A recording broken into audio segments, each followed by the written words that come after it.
आज आपल्यासोबत आहेत केवळ संदीप कुलकर्णी अभिनेता नाही, तर संदीप कुलकर्णी हे सॅटर्डे क्लबचे ब्रँड अँबॅसिडर. उद्योग बोध हा परत एक उद्योगातला बोध यु नो. सो तिथले येणारे सगळे काय म्हणतात त्याला एक्सपर्टीज आहेत किंवा जी मोठी लोक आहेत ते कुठेतरी त्यांचा अँगल पर्स्पेक्टिव्ह तिथे डिस्कस करणार आहेत. पॅनल डिस्कशन्स असणार आहेत आणि जे असणार आहे तिथे पार्टिसिपेंट असतील किंवा जे घेणारे असतील त्यांना कुठले तरी ते बोध म्हणजे इन्साइट्स आपण जे म्हणतो ते आणि तो एक अख्खा दिवस तसा कॉन्सन्ट्रेटेड असल्यामुळे तो खूप काही तुम्हाला इन्साइट्स, खूप काही पर्स्पेक्टिव्स किंवा वेगळे ओपनिंग्स काही मिळू शकतात. त्याच्यासाठी हा उद्योग बोध आहे. फिल्म बनवणं म्हणजे IP आहे आणि हे IPची व्हॅल्यू काय आहे किंवा IP काय करू शकतं ना ह्याचंच आपल्याला त्याची जाण नाही. खूप डेस्परेशन येतात की अरे तुम्ही बनवलंय सिनेमा, आता डिस्ट्रीब्यूट कसं करणार, पैसे नाहीत. मग सगळे जेव्हा रस्ते बंद होते तेव्हा तुम्ही कमी ह्याच्यात ती विकून टाकता. म्हणजे तुम्ही ॲक्च्युली तुमचं सगळं IP देऊन टाकता आणि मग ते दिल्यानंतर तो माणूस आहे त्या IPचं सगळं एक्सप्लॉयटेशन तो करत असतो, वर्षानुवर्ष करत असतो. सगळ्या गोष्टी सवयीचा भाग असतो. तुम्हाला सवयी लोकांच्या बदलायच्या असतात आणि सवयी जशा बदलल्या मग तुम्हाला चॅलेंजेस पण येतात. म्हणजे हे सगळ्या कन्झ्युमरच्या ह्याच्यामध्ये येऊ शकतं. म्हणजे मी सॅटर्डे क्लबमध्ये असल्यामुळे मला हेच कळू शकतं की वेगवेगळ्या बिझनेसेसमध्ये सुद्धा ट्रान्सफॉर्मेशन किंवा चेंजेस आणि चॅलेंजेस येतात आणि त्याला कसे ओव्हरकम करायचं पण हा विचार केला जातो. त्या एंटरप्रेनरने तो विचार केला जातो किंवा त्याच्या ज्या टीम असते त्यांनी तो विचार केला जातो त्याच्यामध्ये. पण इथे मराठी इंडस्ट्रीमध्ये तसं होत नाही. म्हणूनच ह्या उद्योगबोधमध्ये मी असं प्रयत्न करतोय किंवा आम्ही प्रयत्न करतोय की मराठी सिनेमा ही इंडस्ट्री म्हणून ह्याच्याकडे कसं बघतो. त्यामुळे आता जे गेस्ट्स येत आहेत सगळे म्हणजे आज सुबोध येतोय, भावे, नितीन वैद्य ज्यांनी 40 फिल्म्स वेगवेगळे प्रोड्यूस केलेत, को प्रोड्यूस केलेत, सारंग साठे ज्यांनी आज भाडीप पहिला मराठी डिजिटल चॅनल जो एवढा मराठी किंवा वेगवेगळे टॅलेंट आणि हे करून त्याच्यात त्या सगळ्या लोकांच्या आयडियाज आणि हे कशा आपण प्रोजेक्ट करता येईल लोकांपर्यंत. कारण आतापर्यंत सॅटर्डे क्लबमध्ये बाकी सगळे ऑलमोस्ट बिझनेसेस एक्सपोज झालेले किंवा त्याच्यामध्ये लोक काम करत आहेत किंवा त्याची समज आहे. पण मराठी फिल्म इंडस्ट्री ह्या इंडस्ट्रीचे अजूनही त्यांना कॉन्सेप्ट्स म्हणा त्याचे इन्साइट्स अजूनपर्यंत पोहोचलेले नाही.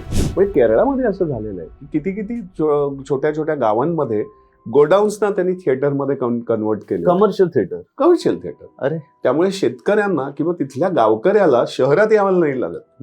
नाहीतर मग काय होतं की तो ऑडियन्स आपण मुकतो ना. दुसरी गोष्ट जे आम्ही सगळे किती वर्ष आम्ही नेहमी म्हणतोय की म्हणजे मी म्हणतो की शहरामध्ये तर वेगळे थिएटर्स बांधायची पण गरज नाही. ज्या मल्टिप्लेक्सेस आहेत त्याच्यामध्ये एक स्क्रीन डेडिकेटेड मराठीसाठी. इंडस्ट्री म्हणून एक जर बायोपिक बघितलं तर तो दादासाहेब फाळकेंवरच झाला. त्याच्यानंतर मराठी ऑडियन्सना असे काही इन्स्पिरेशनल बायोपिकच बघायला मिळाले नाहीये. कसे इम्प्लिमेंट करून तुम्हाला काय काय फायदे झालेत सॅटर्डे क्लबचा मेंबर अँबॅसिडर जेव्हापासून तुम्ही झालाय. मी सातत्याने बोलत असतो की मराठी सिनेमाचा इकॉनॉमिक म्हणजे फायनान्शियल पीक जो होता 2018 मध्ये तो 200 कोटीचा होता. कन्नडा 3000 कोटी, तेलुगू 8000 कोटी, हिंदी 11000 कोटी. हेच मराठी सिनेमाचे लोक बाकी इंडस्ट्रीत पण काम करतात. पण मराठी एज अ इंडस्ट्री कुठे कमी पडतीये का ती इंडस्ट्री एक्झिस्टच करत नाही.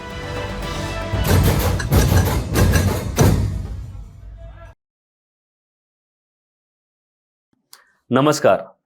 आज आपल्यासोबत असे पाहुणे आहेत ज्यांच्या चित्रपटांनी राष्ट्रीय पुरस्कार जिंकले आहेत आणि मराठी सिनेमांनी जागतिक पातळीवर श्वास घेतला आहे. सर जे स्कूल ऑफ आर्ट्सचे विद्यार्थी, हिंदी, मराठी सिनेमा, दूरदर्शन आणि OTTच्या विश्वात आपली छाप सोडली आहे. पण आज ते इथे फक्त गुणी अभिनेता म्हणून आले नाहीयेत.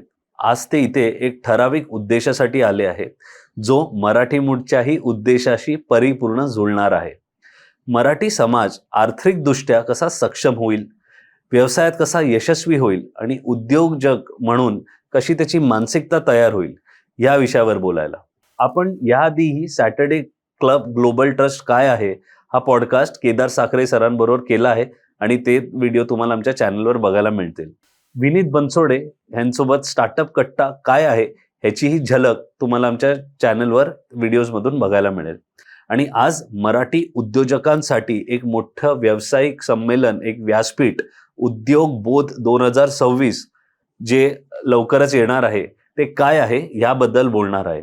आज आपल्या सोबत आहेत केवळ संदीप कुलकर्णी अभिनेता नाही, तर संदीप कुलकर्णी हे सॅटर्डे क्लबचे ब्रँड अँबॅसिडर. सर नमस्कार. नमस्कार. मराठी मूडमध्ये तुमचं स्वागत आहे. सर्वात प्रथम कसा आहे तुमचा मूड?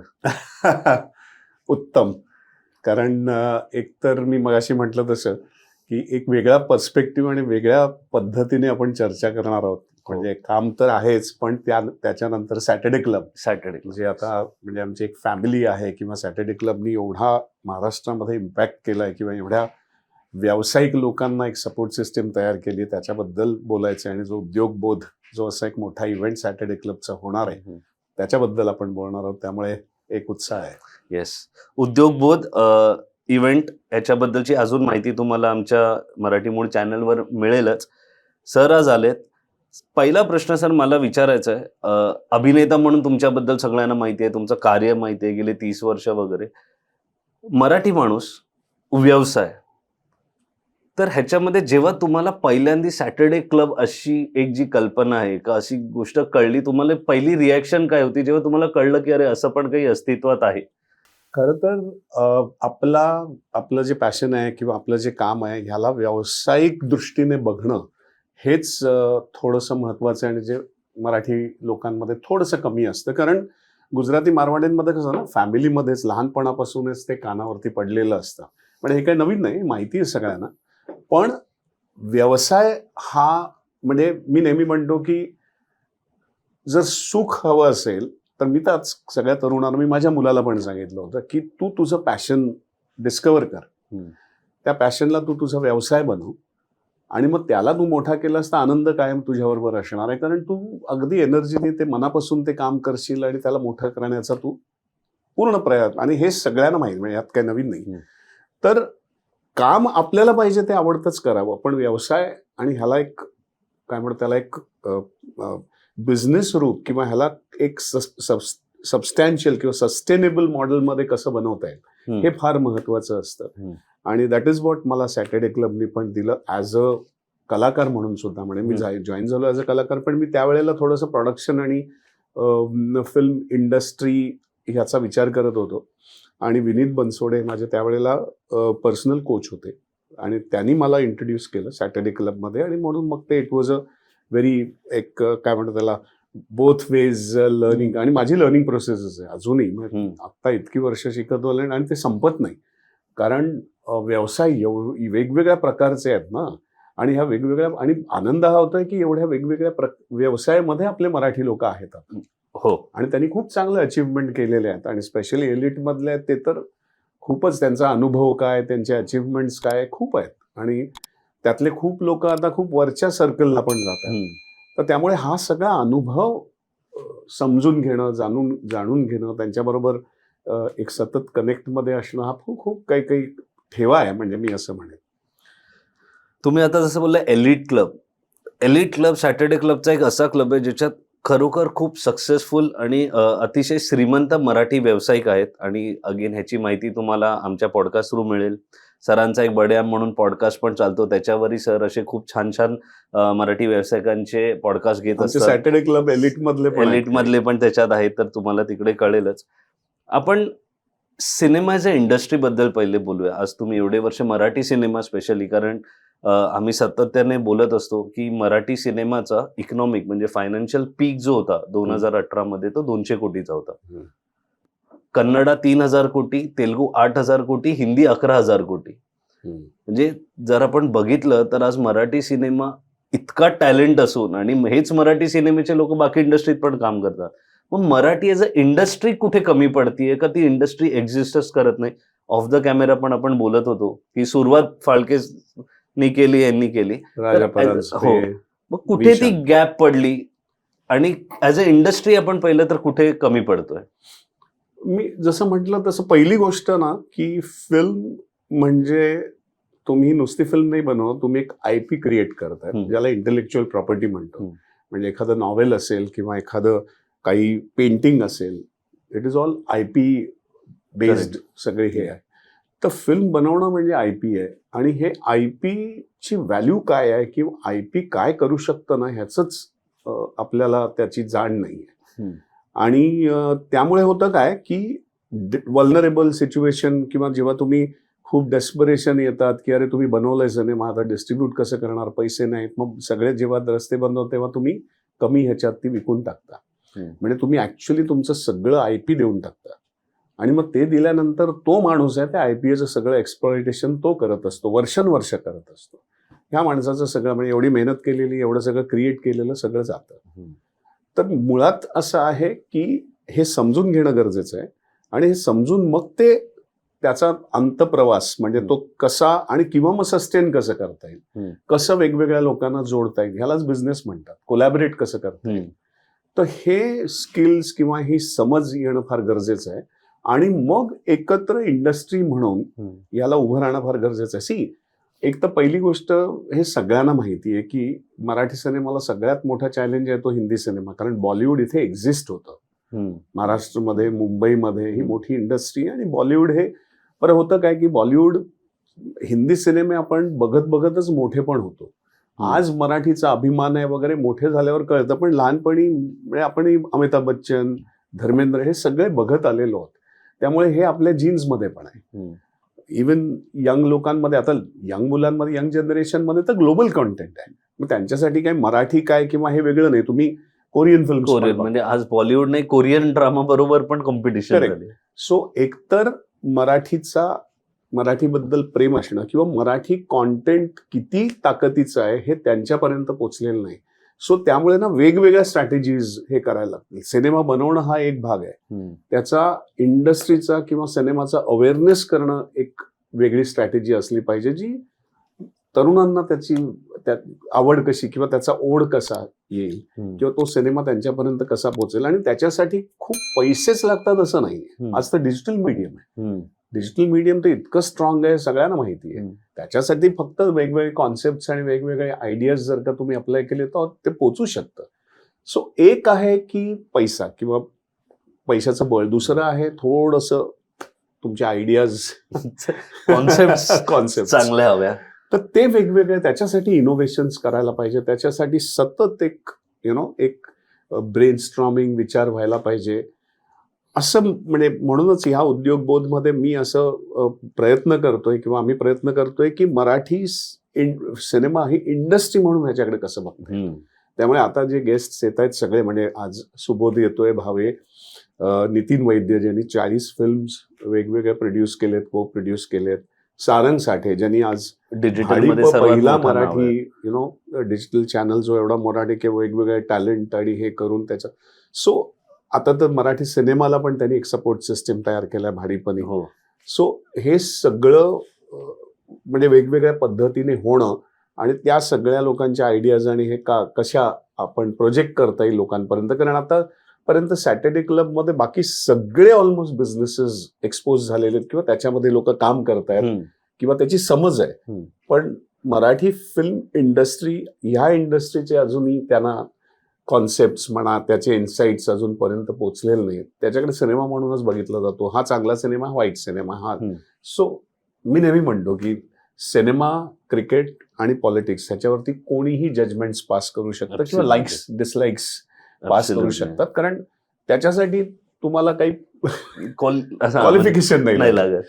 बट म्हणूनच म्हणजे जजमेंट पास करणं खूप सोपं असतं, पण एक सिनेमा बनवायला किती काय काय जातं, किती इन्व्हेस्टमेंट तर जातेच, पण टॅलेंटचा किती मोठा हे असतो आणि त्याच्यामध्ये वेळ किती जातो, त्याच्यामध्ये काय काय जातं हे समजणं किंवा त्याचे इन्साइट्स असणं फार गरजेचं आहे. आणि सॅटर्डे क्लब सारखा काय म्हणतो त्याला मराठी लोकांचा एवढा तगडा प्लॅटफॉर्म हा मराठी इंडस्ट्रीला फार उपयोगी पडू शकतो जर त्यांनी मनावर घेतलं आणि त्याचं हे जर झालं. आणि वाय नॉट, म्हणजे they are ready to do it. फक्त त्यांना बहुतेक माहिती नाही की नक्की काय करायचं किंवा हाऊ वी कॅन पार्टिसिपेट. आणि सॅटर्डे क्लबमध्ये जेवढं आम्ही पण इंटरॅक्ट केलंय, सॅटर्डे क्लबमध्येच एवढ्या अशा स्टोरीज आणि सक्सेस स्टोरीज आहेत की एक एक मेंबरवर एक एक सिनेमा होऊ शकतो ज्यांची जी स्टोरी आहे. कारण आज नाही आहे आपल्याकडे, आज असे सिनेमे पण नाही होत जे बायोपिक आपल्याला वाटेल. म्हणजे मला वाटतं दादासाहेब फाळकेंवरच शेवटचा बायोपिक असा झाला ऍज अ बिझनेस. बाकी कलाकारांवर झाले आणि ह्याच्यावर झाले, पण ऍज अ इंडस्ट्री म्हणून एक जर बायोपिक बघितला तर तो दादासाहेब फाळकेंवरच झाला. त्याच्यानंतर मराठी ऑडियन्सना असे काही इन्स्पिरेशनल बायोपिकच बघायला मिळाले नाहीये बरोबर. मराठीचे. नाही, म्हणूनच मी बड्यामध्ये हा थोडासा प्रयत्न करतोय की ह्यांचा ऑलमोस्ट ते कॉन्व्हर्सेशन बायोपिक सारखंच असतं. करेक्ट. मग त्याचे अनुभव आणि त्यांचे हे आणि मग पुढचे. So it is like that one podcast एक बायोपिकच असतो बायोपिकच त्या आहे. त्या माणसाचा, असा मी प्रयत्न तरी करतोय. सो पण हे बरोबर आहे तुमचं की खूप विषय आहेत. म्हणजे आमच्या सॅटर्डे क्लबमध्येच अशी कितीतरी माणसं आहेत ज्यांचे इन्स्पायरिंग जर्नी आहे आणि त्या त्या इंडस्ट्रीमधलं त्यांनी त्या इंडस्ट्रीला पण वरती आणलेलं त्यांच्या ह्यानी. तर बरोबर आहे, असे विषय आसपास खूप आहेत. खूप आहे. मुळात हा आहे की या सगळ्या विषयांमध्ये पहिला इंटरेस्ट लोकांना पाहिजे. म्हणजे आपण जेव्हा नेहमी म्हणतो ना की इवन क्रिकेटमध्ये इतका एक ओढ आहे ना क्रिकेटबद्दल, किंवा इतका तो पोचलेला आहे ग्रासरूट लेवलवरती की तो एक मोठा बिझनेस मॉड्यूल झालेला आहे आज.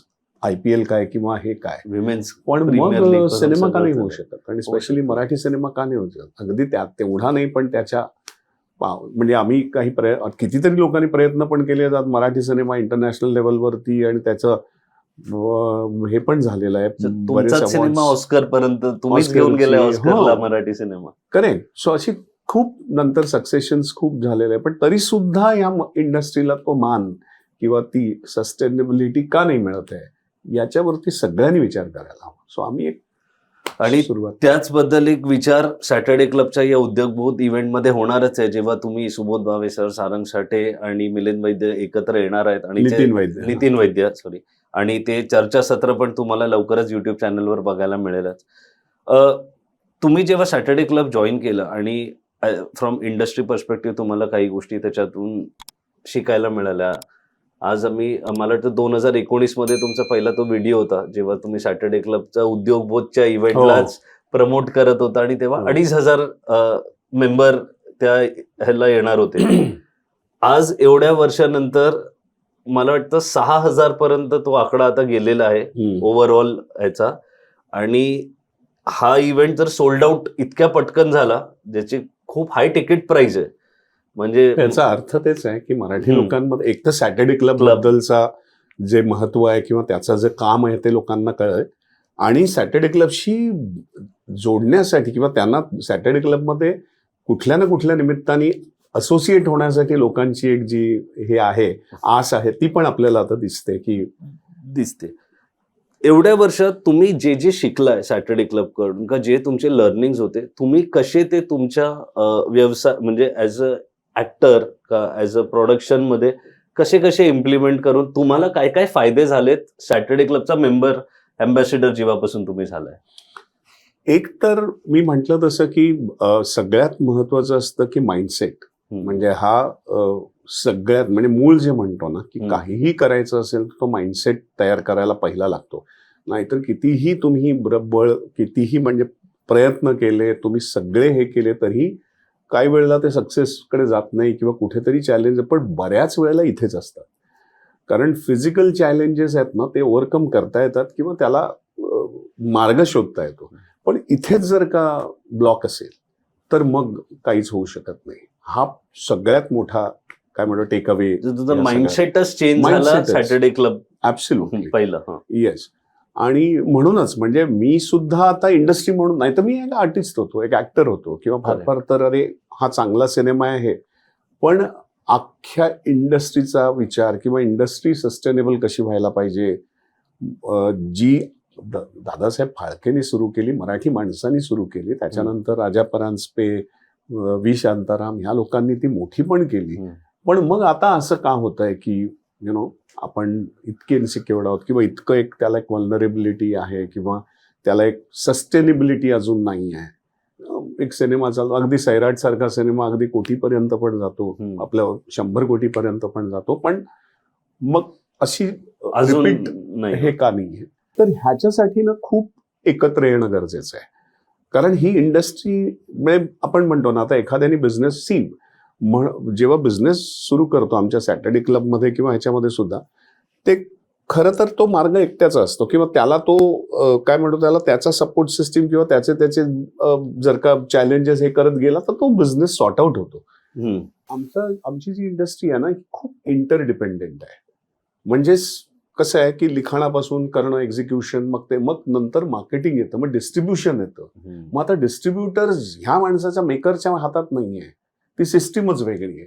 मग ती सिस्टीम, मग अजून तशी सिस्टीम आपण बनवली का नाही डिस्ट्रीब्युशन? कारण फायनली ते असं आहे की तुम्ही सिनेमा किती चांगला करा, पण तो जर लोकांपर्यंत म्हणजे त्याचं जर डिस्ट्रीब्युशन नीट नाही झालं किंवा तो जर सस्टेन नाही झाला पुढचे 3-4 आठवडे तरी कमीत कमी, तर त्याची रिकव्हरी पण होणार नाही ना.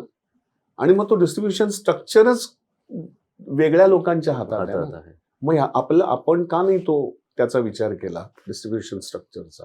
पण मला असं वाटतं आत्ता म्हणजे काही लोक करतायत, जसं आत्ता हेमंत ढोमेनी आत्ता जी ही फिल्म आहे त्याचं इतकं अप्रतिम डिस्ट्रीब्युशन आणि ती सिनेमा इतकं लोकांपर्यंत पोहोचवला त्याचा अगदी पहिल्या आठवड्यापासून. सो त्यांनी ते शिकत गेलाय. सो इंडिव्हिज्युअली अशी लोक काम करतायत. पण मग ते सगळ्यांनी किंवा सगळे जेवढे चांगले आपले डिरेक्टर्स, प्रोड्युसर्स किंवा हे त्यांनी कसं त्याला हे करावं. आणि नुसतं महाराष्ट्रापुरतं नाही, म्हणजे माझं असं म्हणणं आहे की ही IP अशी बनवावी की अरे बाहेरच्या साऊथ इंडियन किंवा ह्या लोकांनी सुद्धा त्याचं रिमेक राईट्स किंवा द्या आले अशी ती त्याचा एक रिकव्हरी मॉड्यूल किंवा त्याचा एक बिझनेस मॉड्यूल बनवायला हवं किंवा व्हायला हवं. तुम्ही खूप चांगला मुद्दा काढला की मराठी इंडस्ट्रीने डिस्ट्रीब्युशन नेटवर्कच नाही बनवलंय. एक सिनेमे छान छान बनवतंय पण ते नाहीये.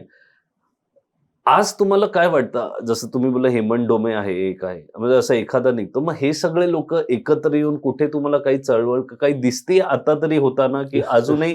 कारण प्रॉब्लेम तर पहिलं कसं पण काय असतं, एक प्रॉब्लेम आयडेंटिफाय करणं सर्वात महत्वाचं असतं, कारण त्याशिवाय तुम्ही सोल्युशनकडे जाऊ शकत नाही. आज प्रॉब्लेम आयडेंटिफाय झालाय की मराठीला डिस्ट्रीब्युशन नेटवर्क नाहीये. आज डेडिकेटेड मराठी OTT प्लॅटफॉर्म नाहीये की एक प्लॅनेट मराठी म्हणून एक प्रयत्न. फार मोठा प्रॉब्लेम. इनफॅक्ट हा एक अजून एक मोठा प्रॉब्लेम आहे. इनफॅक्ट कोविड नंतर, कोविडच्या आधीपर्यंत एक छान लोकांचा एक मराठी सिनेमाबद्दलचा हे पण तयार झाला होता. म्हणजे लोक थिएटरमध्ये जाऊन खूप बघत होती आणि तो इट वॉज अ पीक मी म्हणतो इनफॅक्ट कोविडच्या आधी. आणि कोविडमुळे सडनली हे जे डिजिटल प्लॅटफॉर्म्स आले, नेटफ्लिक्स आणि अमेझॉन्स आणि हे ते वगैरे, त्याच्यामुळे घरी बसून कॉन्टेंट बघण्याची परत एक सवय. कारण ना हे सगळ्या गोष्टी सवयीचा भाग असतो. तुम्हाला सवयी लोकांच्या बदलायच्या असतात आणि सवयी जशा बदलल्या मग तुम्हाला चॅलेंजेस पण येतात. म्हणजे हे सगळ्या कन्झ्युमरच्या ह्याच्यामध्ये येऊ शकतो. म्हणजे मी सॅटर्डे क्लबमध्ये असल्यामुळे मला हेच कळू शकतं की वेगवेगळ्या बिझनेसेसमध्ये सुद्धा ट्रान्सफॉर्मेशन किंवा चेंजेस आणि चॅलेंजेस येतात आणि त्याला कसे ओव्हरकम करायचं.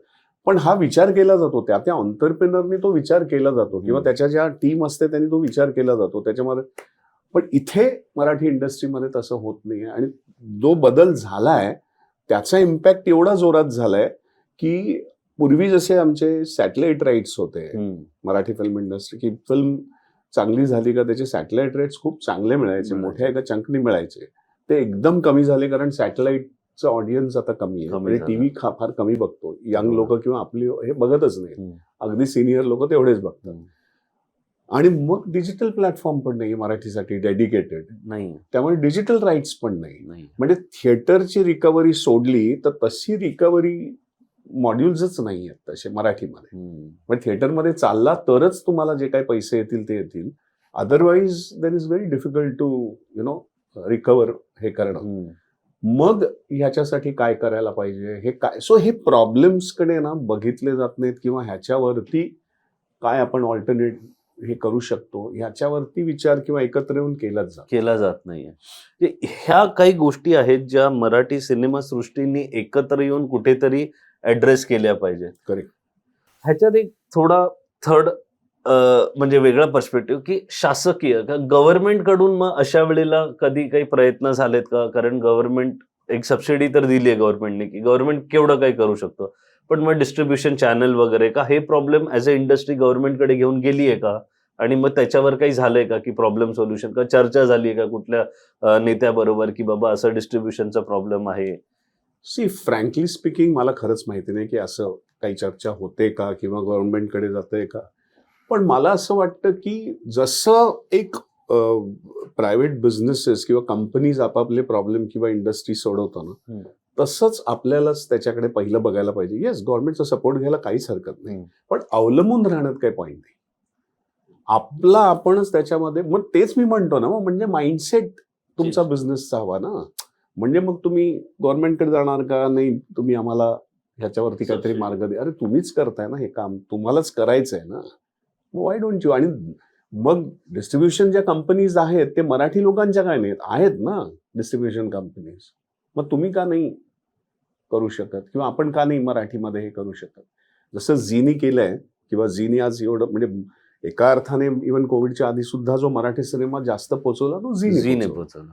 आणि स्पेशली आपले साने होते, निखिल साने, त्यांनी ते खूप त्यावेळेला इतकं म्हणजे वेगवेगळे विषय आणि वेगवेगळे कॉन्टेंट त्यांनी मराठी लोकांपर्यंत पोहोचवलं आणि तो कॉन्टेंट मोठा केला. आणि मग ती दिसत होती की इंडस्ट्री आता फ्लरिश होते किंवा मोठी होते. आणि सडनली कोविड आला आणि मग ते सगळं बदललं, कारण मग सॅटेलाइट आहे ते.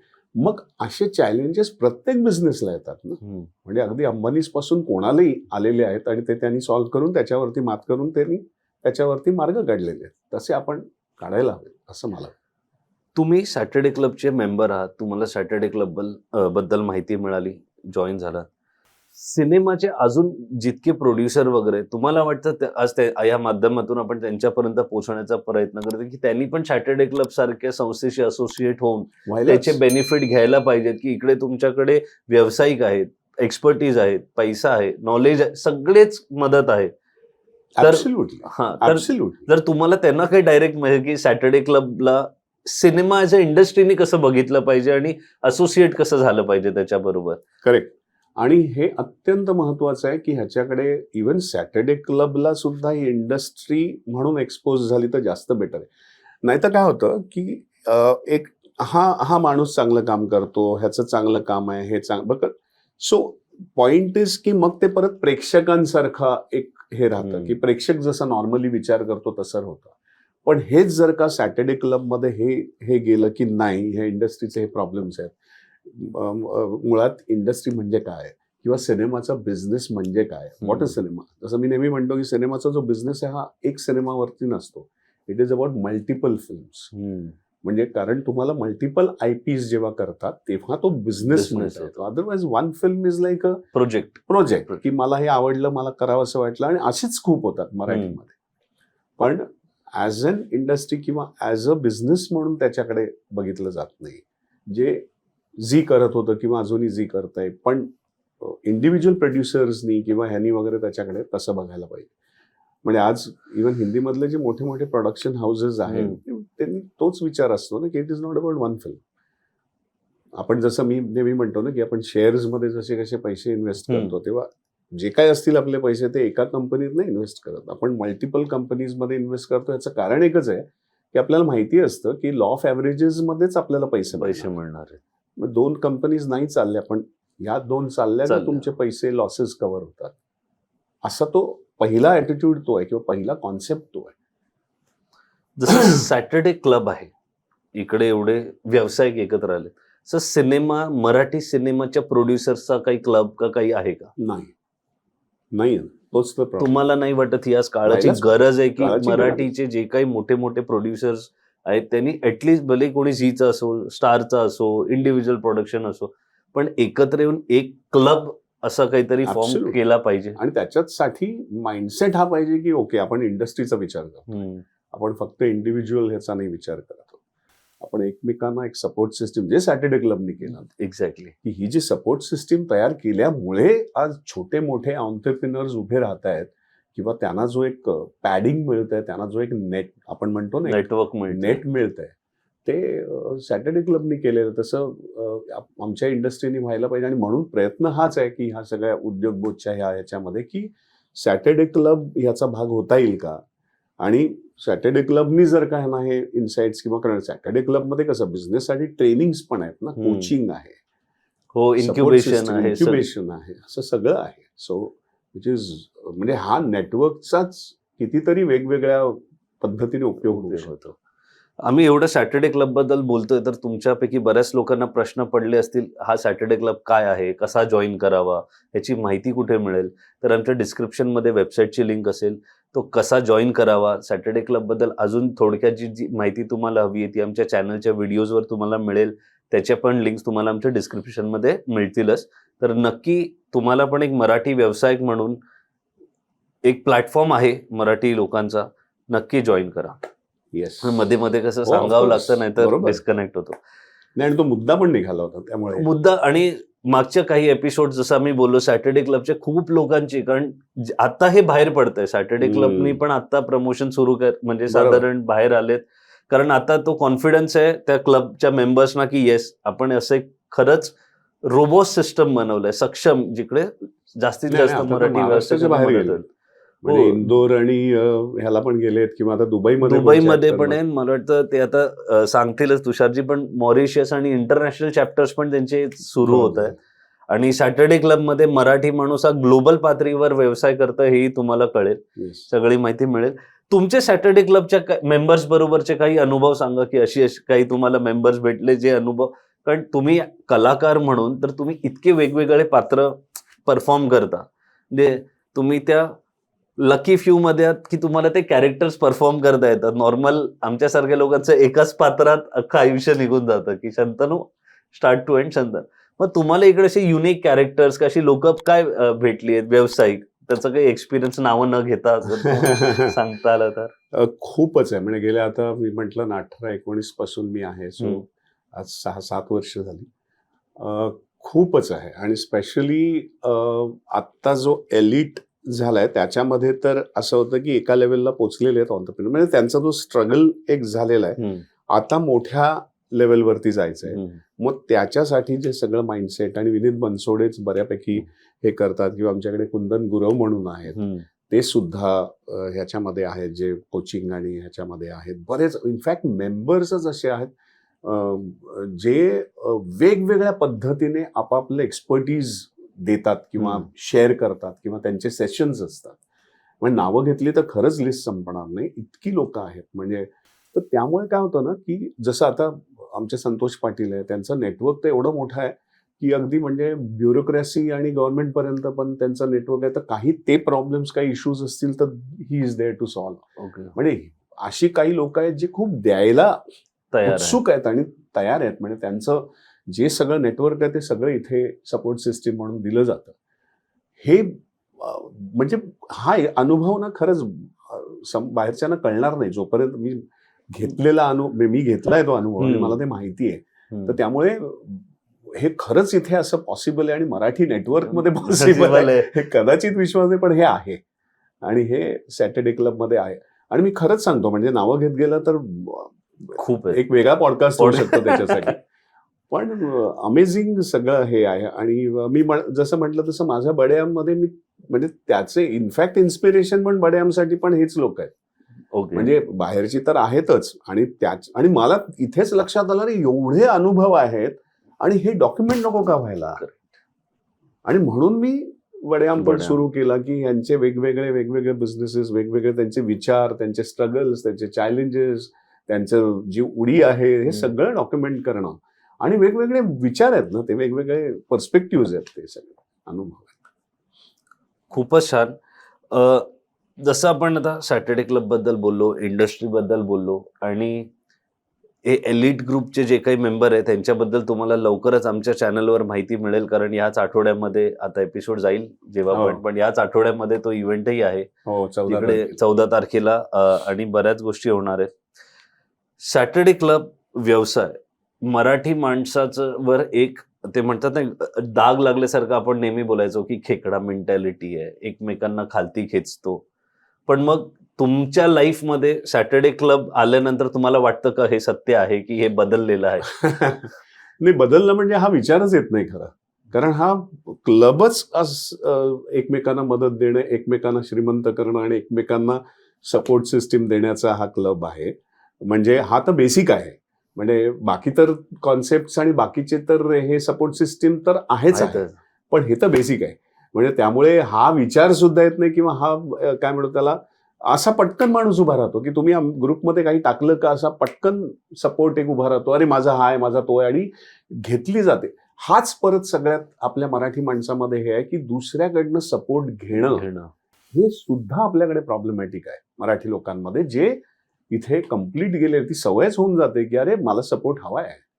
मला मोठं व्हायचं आहे, मला माझा बिझनेस मोठा करायचा आहे. सो हे जे कॉन्सेप्ट आहेत ना, हे इतके आहेत, त्यामुळे ही जुनी मेंटॅलिटी ही नाहीच आहे आता. हे नाहीच आहे आता. आज महाराष्ट्रात एक आपल्यासाठी चॅलेंज असं आहे की सिनेमाच नाही, सिनेमागृहच नाही आहेत जेवढे आपल्याला महाराष्ट्रात. जसं आता तुम्हीच बोलत होता की एवढा मोठा कोकण पट्टा आहे आणि मोजके 2-4 थिएटर आहेत. का महाराष्ट्रभर डेडिकेटेड एक 100 थिएटर मराठी सिनेमासाठी आणि नवीन पण थिएटर नाही आले? तर हा प्रॉब्लेम कसा ऍड्रेस करता येईल एक व्यवसाय म्हणून, की एकत्र येऊन? आणि मग ह्याच्यामुळे मग आज जो त्रास होतोय की जसं म्हणतो सिनेमा स्क्रीन मिळत नाहीत, मराठी पिक्चरला तो डिस्ट्रीब्युशन नाही मिळत, मग हे असे कसे प्रॉब्लेम ऍड्रेस करता येतील एक सिनेमा सृष्टी म्हणून? एक तर जसं तुम्ही म्हणालात की कोकणामध्ये खरोखरच थिएटर्स नाही आहेत आणि एवढा मोठा कोकण पट्टा, लोक आज टुरिझमला किती जातात लोक. तर आय एम शुअर की टुरिझम जे जातात त्या लोकांना सुद्धा जर एक थिएटर जवळ मराठी सिनेमा मिळाला तर बघायला आवडेल तिथे आसपास, किंवा तिथल्या कोकणी लोकांना. तर छोटे छोटे का होईना जर का मराठी असे थिएटर्स कोकणामध्ये झाले, आणि ज्याच्यामध्ये मी म्हणतो ना की खूप लक्झरी आणि असले म्हणजे तुमचे पीव्हीआर आणि ह्याच्यासारखे मोठे सिंगल स्क्रीन जसे होते, छोटे छोटे गोडाऊन्स असे आहेत. म्हणजे केरळामध्ये असं झालेलं आहे की किती किती छोट्या छोट्या गावांमध्ये गोडाऊन्सना त्यांनी थिएटरमध्ये कन्वर्ट केले, कमर्शियल थिएटर. अरे त्यामुळे शेतकऱ्यांना किंवा तिथल्या गावकऱ्याला शहरात यावं नाही लागत. नाहीतर मग काय होतं की तो ऑडियन्स आपण मुकतो ना, की तो शहरात कधी जाणार, मग तो कधी तोपर्यंत सिनेमा गेलेला असतो. पण हेच जर का तुम्ही सिनेमा तिकडे पोहोचवला तर तुम्हाला तो गावकरी, तो तिथल्या सगळ्या गावातली लोक ते बघायला, तुम्ही कमी तिकीट कमी ह्याच्यामध्ये ठेवा, लो मेंटेनन्स.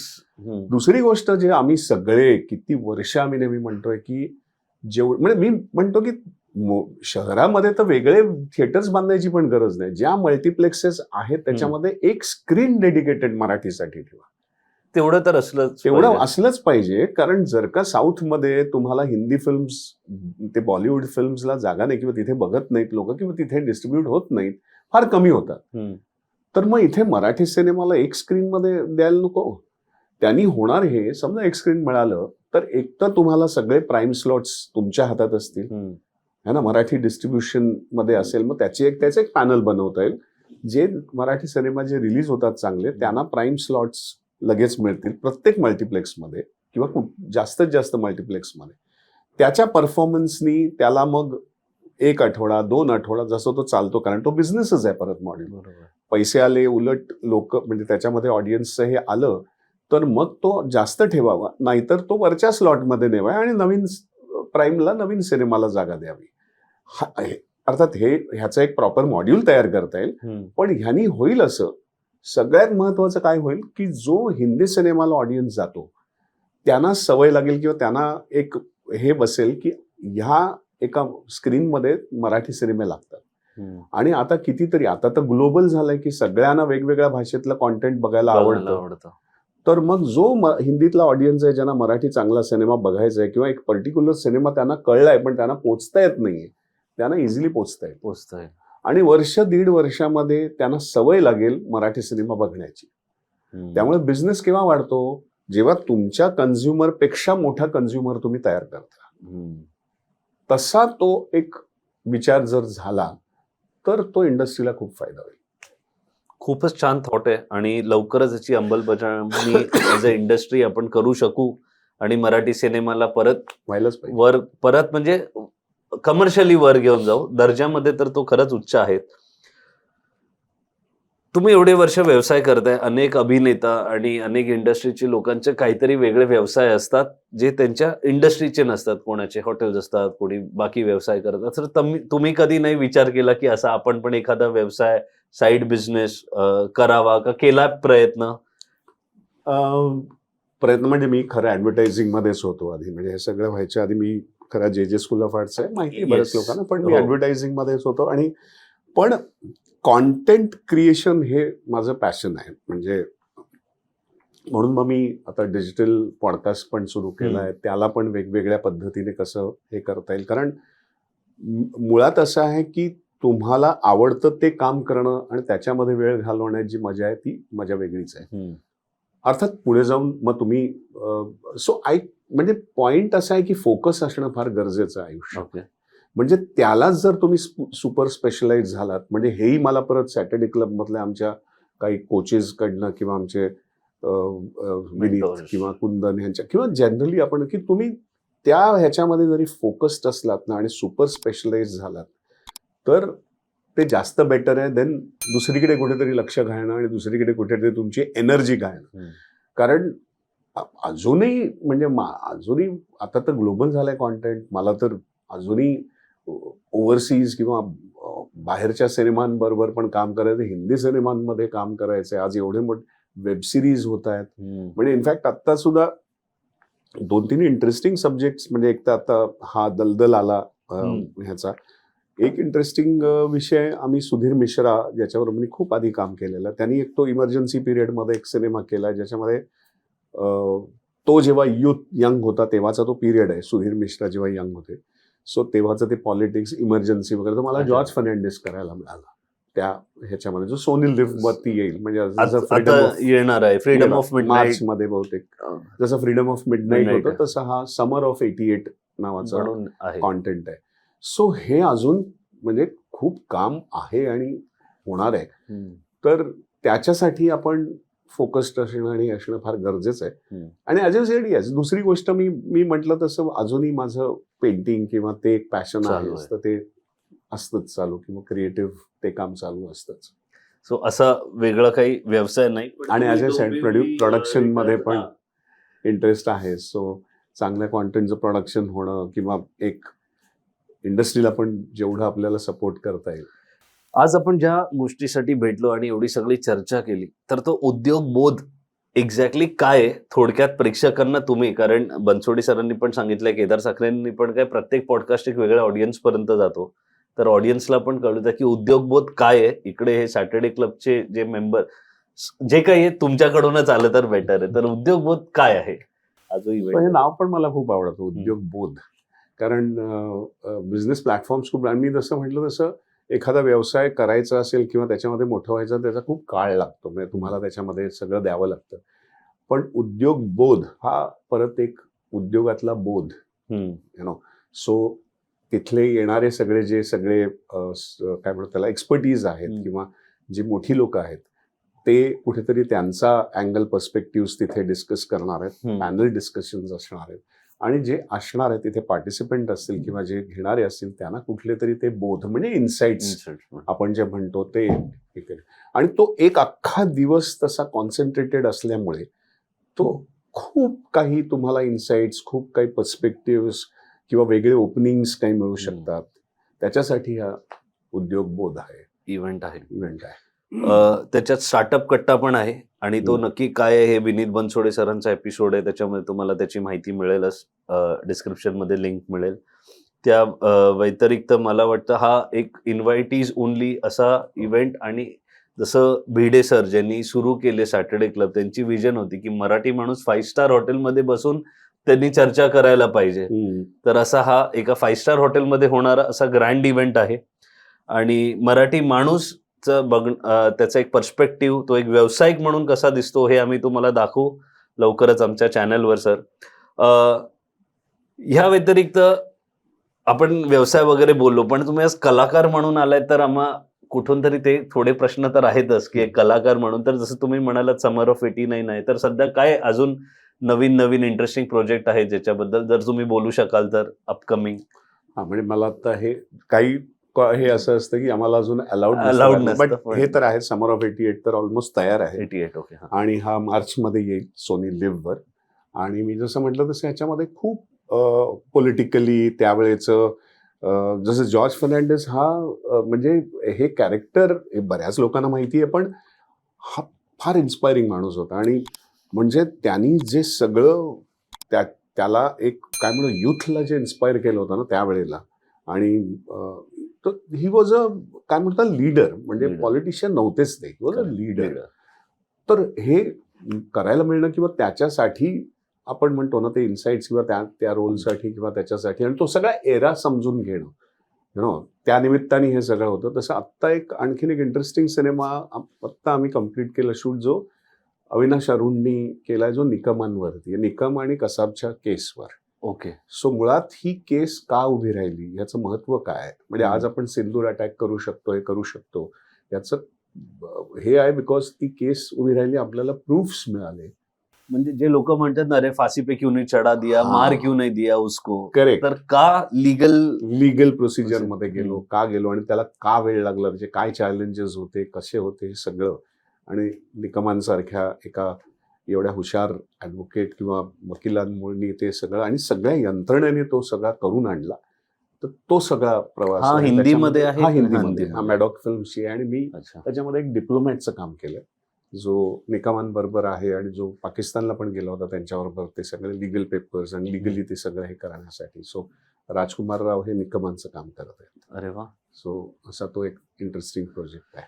मग या प्रोसेसमध्ये ऍक्च्युअल त्यांच्या निकम आणि त्या लोकांबरोबर बसून बोलायचा का, गप्पा मारायचा वगैरे ऑपॉर्च्युनिटी रायटर्स मिळाली? आणि ह्यांचा झाला, कारण अच्छा. ऑब्व्हियसली एका पॉइंट नंतर कारण अजून ते कार्यरत आहेत आणि हे ऑब्व्हियसली, आणि त्यांचा तो सगळा ते लिगली परत कसं व्यवस्थित होणं, कुठलंही रॉंग प्रोजेक्शन म्हणा किंवा त्याचं चुकीचं हे नव्हतं, हे सगळं होतं. आणि त्यांचा मुलगा आणि त्यांचा जो आता पुतणे आहे जो त्यांच्याबरोबर, तो सतत होता ह्याच्यामध्ये. आणि अविनाशनी स्वतः सुद्धा त्याच्यामध्ये खूप दखल घेऊन रिसर्च करून त्याची हे करून सगळं केलेलं आहे. त्यामुळे तो खरंच त्यातले लिगल इन्साइट्स किंवा त्याबद्दलचे सगळे हे का लिगली महत्वाचं असतं हे सगळं, ह्याचा एक इन्साइट. हा सिनेमागृहात येणार आहे का OTT? सिनेमागृहात येणार आहे.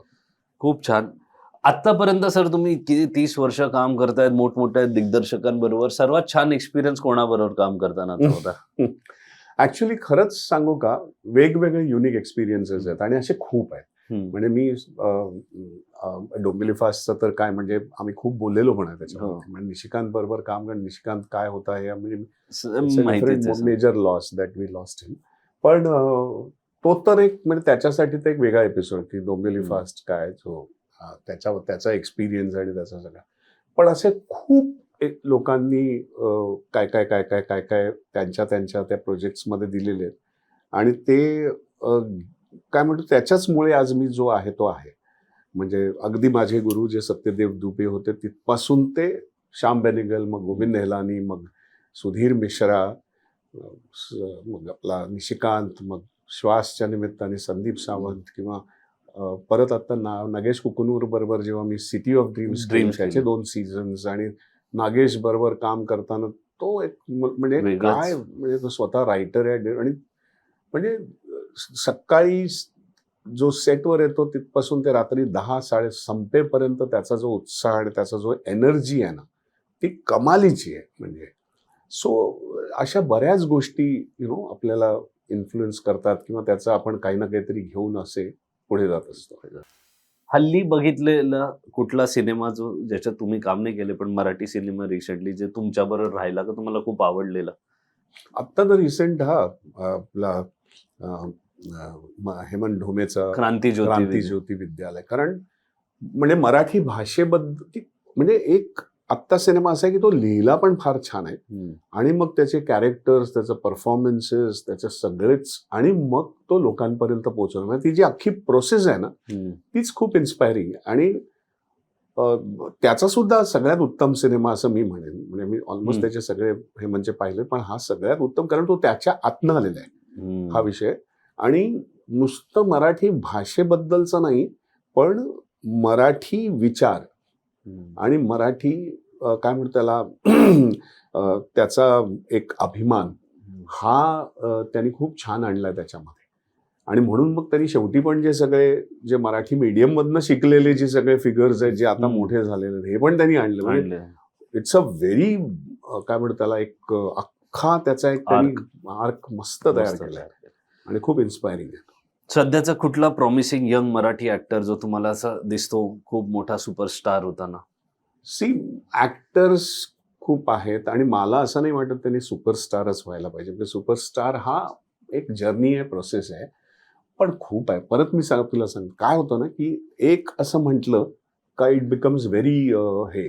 पण मला आय एम शुअर, आणि काही वेळेला ना काही टॅलेंट आपल्याला सरप्राईज देतात असं, की अरे अचानक अरे क्या बात आहे असंही होतं. तर त्यामुळे ना सरप्राईज केलेलं कोण? थोडं स्पॉट मध्ये टाकतो. पण सुपरस्टार म्हटलं ना, सुपरस्टार आमचा बघण्याचा perspective, superstar is someone who can get money. तर मराठीमध्ये पण असा सुपरस्टार की अरे ह्याचा सिनेमा आहे. जसे पण पहिली गोष्ट परत तुला हे सांगते की मराठीमध्ये सुपरस्टार नाहीये आणि होणार नाही. याचं कारण परत वेगळं आहे, त्याच्यासाठी वेगळी असतील. त्यामुळे उगीच चुकीचं प्रोजेक्शन काय ओके ठीक आहे. Let us be good actors, let us be good talent, let us be good, हे जे सस्टेनेबल आहे, जो सतत तुमचं त्यांचं काम आपल्याला बघायला आवडायला, म्हणजे प्रेक्षक वर्ग कसा तयार होतो ना, जेव्हा तुम्ही सुद्धा त्याच्याबरोबर कनेक्ट होता आणि त्याच्या कामाबद्दल, त्याच्या ह्याच्याबद्दल उत्सुकता निर्माण होते, असा तो ऍक्टर असला पाहिजे. म्हणजे आणि मग आपोआप त्याला स्टारडम किंवा जे काय ते, अदरवाईज इफ यू सी की मग ते टेम्पररी स्टारडम येतं आणि मग जातं. पण देर इज नो, कारण रिजनल ह्याच्यामध्ये ना, इवन आता अर्थात केरळ फिल्म्समध्ये किंवा की तेलुगू फिल्म हा कम्प्लीट वेगळा हे आहे. पण if you see Malayalam films आणि कन्नड किंवा तामिळ फिल्म्स की हे सुद्धा ऍक्टर्स म्हणूनच ओळखले जातात. त्यांना कधी स्टार्स असं कन्सिस्टंटली हे लोक चांगलं काम करतात. तशी कन्सिस्टन्सी फक्त मला असं वाटतं गरजेची आहे, आणि जे आहेत आपल्याकडे ऍक्टर्स जे करतात. चालेल. सर तुम्ही आलात आज पॉडकास्टवर, आणि आज ऍक्च्युली सॅटर्डे क्लब आणि उद्योग बोध या निमित्ताने आपण इकडे आलात आणि आमच्या बरोबर एवढ्या गप्पा मारल्या. सिनेमाला एक इंडस्ट्री म्हणून कसं बघायचंय, त्याच्यातले काय प्रॉब्लेम्स आहेत आणि कसं त्याचे सोल्युशन पण आपण काढू शकतो हेही आपण दिलंय. आणि इच्छा आहे की अजून सिनेमासृष्टीची लोक सॅटर्डे क्लब बरोबर जुळतील, सिनेमाच्या इंडस्ट्रीला मोठं करतील, मराठी सिनेमाला मोठं करतील, आणि खूप छान असे इकॉनॉमिकली खूप छान दिवस मराठी सिनेमाला पण लवकरच बघायला मिळतील. ज्या दर्जाचे सिनेमे बनवतात त्याच दर्जाचे रेव्हेन्यू पण जनरेट करतील. आणि ही सगळी माहिती दिल्याबद्दल खूप खूप धन्यवाद, आणि आमच्या व्यासपीठावर आल्याबद्दल खूप खूप धन्यवाद. आज तुमच्या पर्सनल जर्नी आणि सिनेमावर खूप कमी बोललोय, त्याच्यासाठी परत तुम्हाला एकदा आमच्या मंचावर यावं लागेलच, ही आमच्याकडून एक रिक्वेस्ट आहे. Before we go sir, Marathi mood साठी जर तुम्हाला काही बोलायचंय का, आमच्या व्ह्युअर्सना सबस्क्राईब वगैरे करायला काही बोलायचं असेल तर प्लीज. हो येस, म्हणजे शांतनू, मला पहिल्यांदा मी तुमच्या पॉडकास्टवर आलो, पण मला एकूणच तुमचा जो परत जो स्टान्स आहे किंवा हे आहे की मराठी लोकांना किंवा मराठी कॉन्टेंटला जास्त हे द्यावं, ह्याचं एम्फसाइज करावं, याबद्दल अभिनंदन आणि शुभेच्छा. आणि मलाही फार छान वाटलं, कारण बेसिकली काय होतं की तुम्ही छान त्याचे प्रश्न किंवा त्याचा जो एक साधारण त्याचा एक फ्लो कसा असेल ह्याची तयारी छान केलेली आहे, आणि खूप आत्मीयतेने ते सगळं ते जाणवतं, म्हणजे एनर्जी लगेच जाणवते. सो आय एम शुअर, आणि आय एम शुअर ही एनर्जीच ऑडियन्सपर्यंत आणि सबस्क्रायबर्स आणि तुमच्या बघणाऱ्यांपर्यंत पोहोचेल. आणि तुम्ही नक्की सबस्क्राईब करा, नक्की हा चॅनलला पाठिंबा द्या, आपण सगळ्या मराठी लोकांना फॉरवर्ड करा. धन्यवाद. Thank you so much. सरांबरोबर लवकरच सॅटर्डे क्लबच्या उद्योगबोधमध्ये मुलाखत होईल, तेव्हा पण काही प्रश्न आणि एक छोटंसं इंटरॅक्शन होईल, आणि उद्योगबोधबद्दल तुम्हाला एक कंदरित व्हिडिओ आमच्या चॅनलवर बघायला मिळेलच. या एपिसोडमध्ये एवढंच. असंच मराठी मूड बघत राहा, आमचे बाकी सगळे प्रोग्राम्सही बघत राहा. आमचे बाकी 7च्या बातम्या आहेत, पॉलिटिकल अनालिसिस, पॉलिटिकल मूड आहे, सगळेच व्हिडिओ बघत राहा, सबस्क्राईब करा. या पॉडकास्टमध्ये इतकंच. सर आलात त्याबद्दल धन्यवाद. जय हिंद, जय महाराष्ट्र.